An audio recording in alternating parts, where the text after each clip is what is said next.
Hey everybody! Today we are going to make strawberry shortcakes, and I am actually going to make the shortcakes from scratch. I have never made them before, so this will be a learning process for us all. I usually just buy the ones at the store that are already the little pre-baked shells that you use, so I've never done this, so we're going to see how it goes. Okay, so first you're going to start off with some strawberries, and this is a massive thing of strawberries, 3 pounds. It was super cheap, good deal. But anyway, you're only going to want to use about 1 pound of these. So I'm just going to get about 1/3 of this out, and I'm going to stick them in my colander because I'm going to wash them. And then I'm going to cut the stems off and then just chop them up to like bite-size-ish pieces. And then I'm going to show you what you do next. Okay, so now that these are all chopped up, we're going to add 1/3 of a cup of sugar. And just mix them around. And then there's our kitty, who I guess apparently wants some strawberry shortcake too. But anyway, you're going to stir this around and then put it in the refrigerator and leave it there for about an hour, and it'll just kind of make a juice and syrupy, and it won't be like all sugary like this. Okay, so in this bowl we're going to make the biscuits part now, the shortcake. In this bowl I have 2 cups of flour, and then to that I'm going to add, 3 tablespoons of sugar, 1 tablespoon baking powder, 1/2 teaspoon of salt. And I'm going to put that in there, and then I'm just going to mix it around.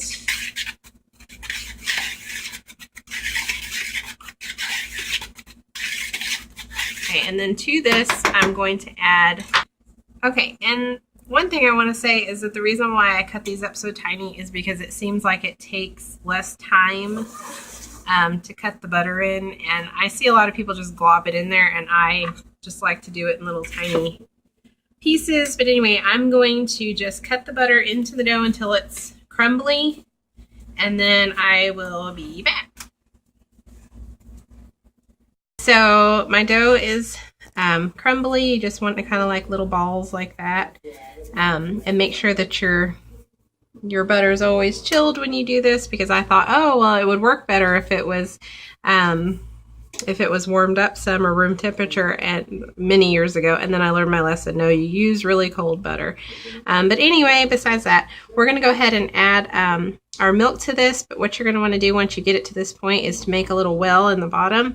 And this is 3/4 of a cup, so I'm going to just use a little less at first because it said 2/3 to 3/4. So I'm just going to use a little bit less because you don't want too much in there.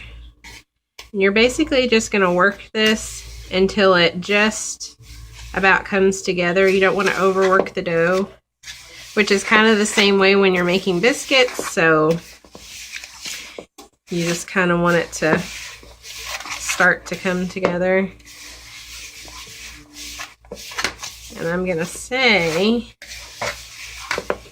that this is almost just about right, actually. Maybe a drop bit more. So that was probably more like 2/3 a cup of milk. Whoops. And then we're just going to dump this out onto a floured surface once it comes together like this. Well, once it looks like that, it's done. Okay, so now we have our dough out on our floured surface, and we're just going to knead this for 2 to 3 minutes. So I'm going to watch the time. Okay, so we read it wrong. You're supposed to do the kneading just 2 to 3 times just until it comes together, but it's okay. And then you're just going to kind of pat it out. And I think it's a 6 by 12 inch rectangle. And so I'm just going to sit here and do that until it's about the right size.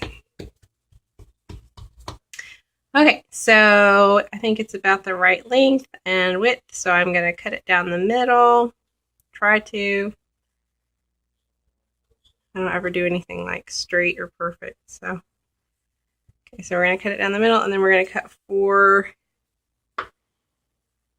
times. And of course, you know, they're not even, but that's me. So anyway, then we're just going to take them and stick them on our cookie sheet here. And it said to use a buttered piece of foil, but I thought to skip the butter, I would just use the parchment paper because I thought it would work better. I don't know, maybe I'm wrong. We'll test it, and then if it doesn't work when you make yours, you'll know.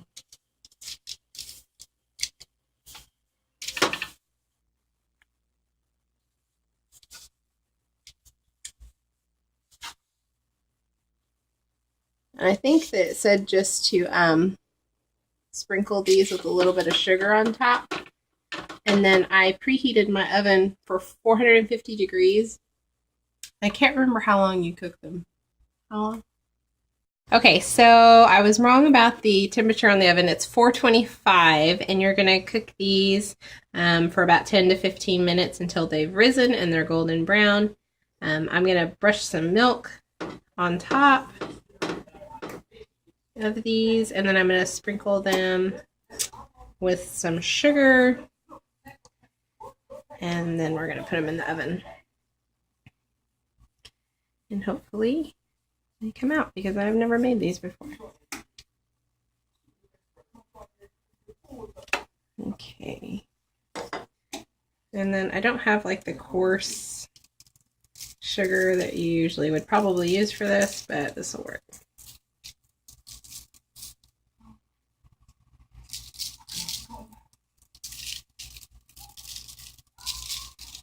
Okay, so we're just going to stick these in the oven, and then we will see how they come out. Okay, so they were in the oven for about 16 minutes, and they look pretty good. They're golden brown, they smell good, and then we're going to plate them up, put them, fix the strawberries on them, and show you what that looks like. Okay, so I went ahead and put together with some whipped cream and our strawberries that we did earlier, put the strawberry shortcake together. It looks really good. And I'm going to taste it and see it's going to get squashed. So, well, maybe I should take it now. Oh.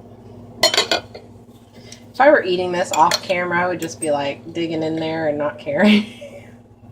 I'm trying to be neat here. Let's see.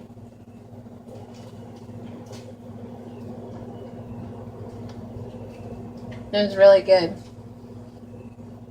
I think these are even better than like the store-bought one, which isn't always the case sometimes when you try a new recipe, but these are really good. So if you like strawberry shortcake, you should definitely give this a try. Leave the recipe below that I used, and I hope you guys enjoy it if you make it, and I will see you guys next time.